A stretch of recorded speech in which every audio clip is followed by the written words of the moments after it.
Hey guys, I'll let everyone join in here. All right, hey Carrie Brewster, hey the Oily Bunch. Hello. How are y'all doing this Sunday morning? Let me know hi from England, where you guys are watching from, and also tell me if you are new by typing in new. Hey there, good morning. Such a beautiful Sunday morning here. A little hot, but at least it's gorgeous outside and sunny. Hey, I bet your weather is better in San Diego. New, awesome, welcome. If you're new to Periscope, you can tap on the screen to give me some hearts to show that you appreciate the content I put out every day. And you can also share with your followers by swiping from left to right or up top or bottom to top if you have an Android, and clicking share with followers. You can comment while you are watching live. If you're watching the replay, you can still give me hearts, and you can copy the link to share on Facebook or share with your Twitter followers. Hey everybody, so I wanted to talk about something today. I had a major epiphany today, major. I have something to share with you guys that I think is pretty profound. Who out there, let me get some hearts and some comments from the yogis out there. Anybody do yoga in a regular practice? And has anyone heard of Ashtanga yoga? If you do Ashtanga yoga, type in Ashtanga. If you're a yogi, type in yogi. And if you've never done yoga, just say never.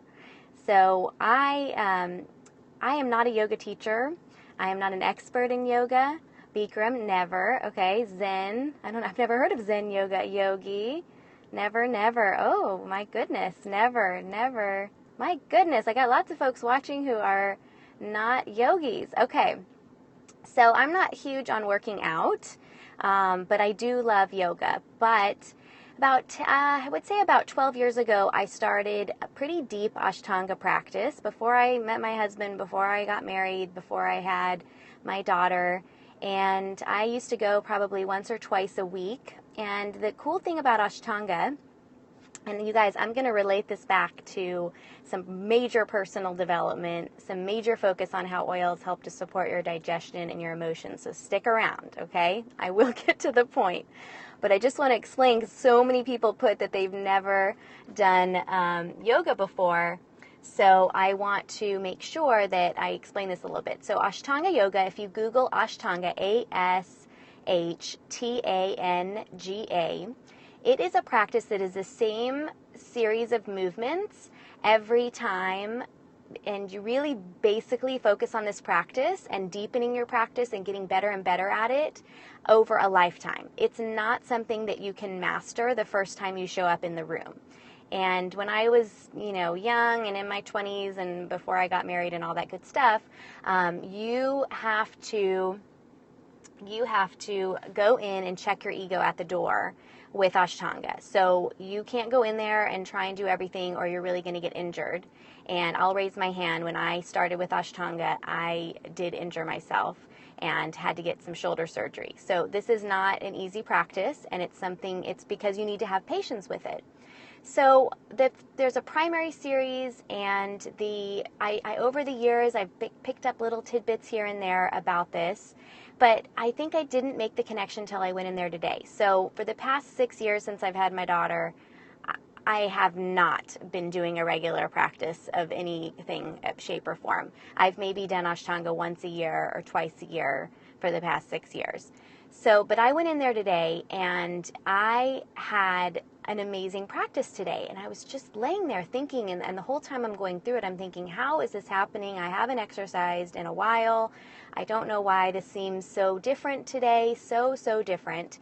And, I don't know about you guys, but if you ever done anything out of your comfort zone, fitness or otherwise, where you got to a point where your heart hurt, you had an emotional response to doing that, and you felt like crying, but you weren't really sure why. Has anyone ever felt that way? Where you hit a wall and you feel like, I just can't, but it's not because you have any physical limitation, it's just emotional. Have you ever felt that way? If you have, yes. Okay. So yes. So a few years ago, probably like 5 or 6 years ago, I kept running into that. And I remember going, yes, awesome. I'm using a fisheye Olo clip. If you go to my Facebook page, you can see a link on where to get it. It's awesome. It's a little clip you put on your phone. So I have had these emotional responses. I remember going to a yoga workshop years ago that was about heart opening, and I had a very strong emotional response. And I remember also going to acupuncture and her telling me that I had this wall around my body and my field of energy, and every time she would use the needles on me, I would hit this emotional response. And I couldn't figure out what it was from. And that was before oils, before I was really in tune with all of this. But I can tell you right now, after my practice today, I think I have put all the pieces together. So when you have emotions that are blocking you, they are going to show up in your body. And they are really going to show up magnified when you try and do something like a yoga practice, and you need to breathe, and you need to open up, and you need to get in these weird pretzel positions, and you can't. And you realize that it's an emotional block. So when I got into this emotional release stuff, I don't know if any of you guys have done a CARES class. Has anyone out there who is with Young Living done a CARES class where you learned about the chemistry of essential oils, the raindrop, emotional release? If you haven't, you should check out raindroptraining.com and go and see if there's going to be a CARES workshop in your area. I did it about a year ago, and it is unbelievable. So I started working with oils and emotions, and that's where I get into, and how I keep sharing with you guys, An Emotion a Day and the whole emotional release book by Carolyn Mine. But basically, all of what I've been doing this year has been supporting my emotions and helping to, I've never had any kind of really strong negative emotions, but just little things here and there. And, one of the big things was Juvaflex across the chest to support my respiratory system. And it had a lot to do with saying I am on purpose and finding your purpose. And obviously, in achieving a Crown Diamond rank with Young Living, I have found my purpose. And I feel a lot more appreciated and supported than I ever have in my whole life. And so that part has opened up. And then obviously a huge support on digestion. If you guys follow my blog at homemademommy.net, then you know that I have always had a huge focus on digestion and good bugs and probiotics and fermented foods and everything like that. So my focus is always on probiotics and enzymes and supporting my digestion. Well, I come to find out today, I'm doing a lot of the poses, and I am feeling like I can do the poses in a different way. There's a lot of focus on the core. So when you talk about core training, and everyone always says, well, to strengthen your core, you need to work on your stomach muscles and your back muscles. Well, I haven't been working out all year. Okay, guys, it's not like I have very strong stomach muscles or back muscles. But to do Ashtanga, I thought you needed to have those things. But I think I'm wrong, and I think you guys, anyone who does fitness, I think we're wrong about this. I think what needs to happen is that we need to have an open heart, an open chest, an ability to breathe deeply, and we need to have very strong digestion and digestion support. And I was talking with the Ashtanga teacher afterwards, and he said the primary focus of the Ashtanga Primary Series, and you can Google Ashtanga Primary Series and view it, and you can see all the pretzel kind of poses and all the forward bends that are in there. I mean, there are some really contorted poses. And the primary focus of the Primary Series in Ashtanga is to strengthen your digestion. Boom, mind blown. So all year I've been probably for 15 years, I've been working on my digestion. And oh my gosh, the whole thing is about digestion. So how can you get in these pretzel poses if your stomach and colon and all of those things are not healthy, right? Yes, yoga chikitsa, you got it. Yoga chikitsa, or however you pronounce it. Yes, That is Kimberly, of course. How did I miss that you would know that? So yes, so I'm so excited because today I was able to do so much more than I've ever been able to do before, and it's been over 6 months since I've been, and I way more than I did that whole first 2 years of doing Ashtanga every day, because I was just missing the point. I mean, I'm not sure I was missing the point. I just didn't understand. Yay, I know. So if you are looking to really deepen and grow from a personal standpoint and from, deepen your yoga practice or anything like that, do a practice like Ashtanga yoga.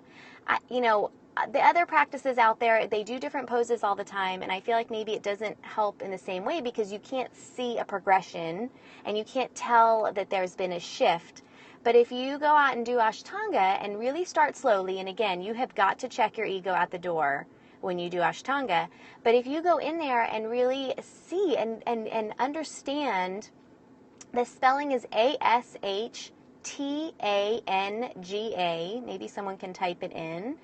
If you go in to an Ashtanga practice and you really focus on, I need to really develop here, I need to stretch a little bit more here. I mean, today I could tell my wrists were not up to snuff today, and I could tell that,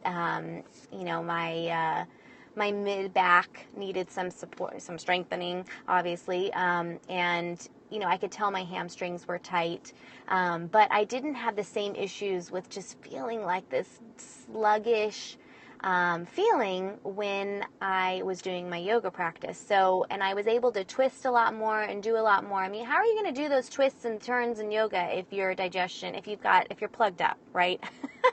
I mean, let's just be honest. If you're bloated and you're plugged up, then how are you going to get yourself into these twists and bends and all of those poses? And how are you able to really be grounded and balanced and centered if your core is full of gas and poop? Please tell me how that could be possible. So if you guys are thinking, okay, I'm just going to slap on some lavender to help me get a restful night's sleep, and I'm just going to, use some peppermint to wake me up when my workouts, and I'm going to go run on the treadmill, and I'm going to be healthy and fit, then I'm here to say I don't think that's enough. I think to really stretch yourself and to really step out of your comfort zone, you should do some kind of a yoga practice because it's really connecting all the pieces together. The breath, the digestion support, the emotional support. I mean, there are certain poses where you have to stretch out and open up your heart. And if you feel like you can't do that and you feel like you're going to start crying because you are closed off and you're protecting your heart and you're very tight there, then you can't grow as a person and you're not going to be developing and growing your confidence and your self-esteem, because if you have a closed off heart and it's going to show. It's going to show in the poses. It's actually going to limit how you can do that pose. And so you have an easy test that is immediate and helps you to be conscious of how closed off a person you are. If you are afraid and fearful and worried all of the time about what people think of you, or, just afraid to make a connection with people, if you feel like you can't talk to people when you're out and about, that you're closed off and that they're not going to like you for some reason, or, those are all confidence issues. They are going to come out in a yoga practice. And that regular practice is going to really help to open those emotional blockages. So all of that together. So my question was at the beginning of this, how does personal development, how does digestion support, how does emotional release all relate to yoga? I think I just communicated all of that. So you need to work on your digestion and have that all be cleared out and be going to the bathroom after you eat every meal. If you're not doing that, then you've got slow digestion and you're going to have a sluggish liver and you're not going to be able to do a regular yoga practice. If you have emotional blockages, then you're not going to be able to grow as a person and you're not going to be able to grow in your business, and you are going to limit what you can achieve.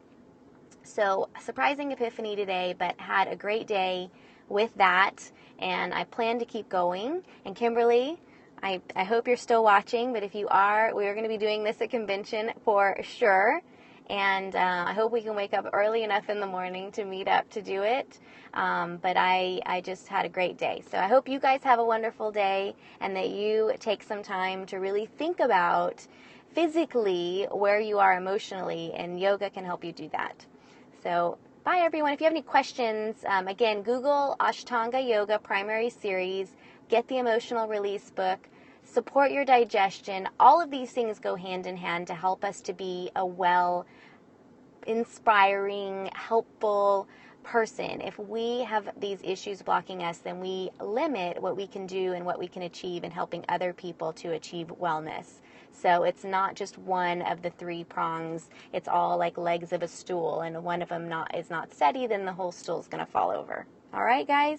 Bye. Have a great day.